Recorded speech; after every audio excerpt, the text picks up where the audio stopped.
Lock ஆகிடுச்சு. So அதெல்லாம் கழட்டி எடுத்துட்டோம். நம்மக்கிட்ட என்ன டூல்ஸ் இருக்கோ அதை வச்சு எல்லாத்தையும் கழட்டி எடுத்தாச்சு.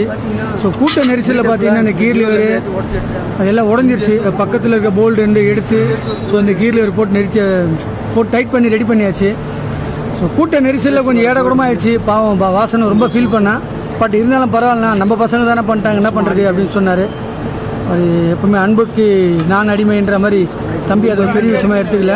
நீ கொஞ்சம் அட்ஜஸ்ட் பண்ணி பார்த்து சொல்லிட்டு நைட்டு உட்காந்து அப்பயே ரெடி பண்ணிட்டோம். ஏன்னா இப்போ வண்டி ஓட்டி ஆகணுன்றதால பிரச்சனையே வந்துச்சு.